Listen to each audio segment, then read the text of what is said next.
Hi, I'm Dave Dinkle, and today's Deal Talk are real-life examples of doing deals with no money, no credit, and no risk. In the first case, there's a net profit of $8,357.50 with two different closing agents. Second deal, net profit is $17,425.97 plus a $30,000 assignment fee. Property number one, the A to B closing agent is different than the B to C closing agent. This is oftentimes the case in an REO or a short sale. Here's the top half of the A to B HUD, $145,000 purchase price, small amount of expenses. This is the buyer, in this case the investor, seller is the lender. Bottom half of the HUD, page 2, seller receives nothing. This indicates short sale. Needed to close $141,281.17. Investor had no money. This was advanced as part of transactional funding. Also notice up here, lender paid for this short sale and expenses was $12,263.28, which included the realtor's fees. Now, in this case, the investor was required to put up a $1,000 earnest money deposit. Here's the B2C HUD top half with a different closing agent. $157,000 sale price. Page 2 expenses. In this case, the buyer is the end buyer. The investor is the seller. Bottom half of the HUD. This is the so-called money shot, $9,357.50. However, it's less the $1,000 earnest money deposit. So the net profit, $8,357.50. No earnest money deposit, just a fluke. If you don't ask one, you're not going to get one. There's the transactional funding for a no money transaction. Property number two, the A to B closing agent was also different than the B to C closing agent. Top half of the A to B HUD, $25,000 purchase price. This happens to be a property that was destroyed by a fire, and this is a shell of a building. If you'll notice, there are settlement costs that are relatively expensive. That's because all the expenses in this property were paid for by the buyer, student in this case. This is the A to B HUD bottom half. The funding needed was $29,679.24. However, the student didn't have any money, so it was funded through transactional funding. And the student was required to put up a $1,000 earnest money deposit, which he borrowed,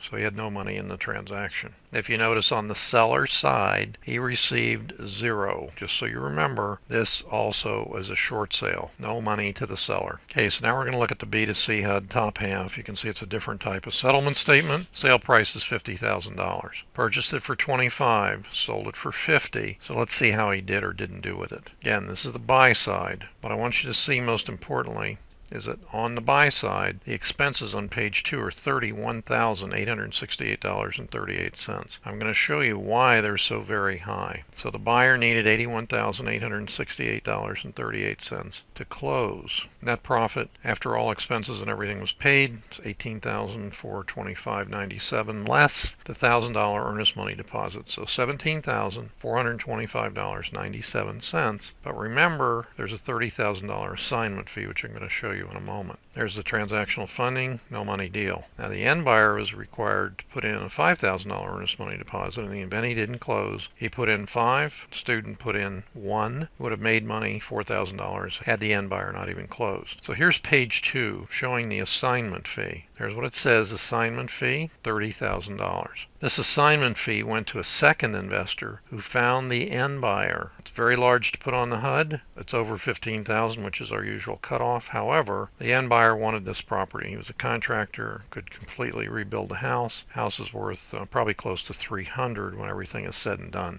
Why not you?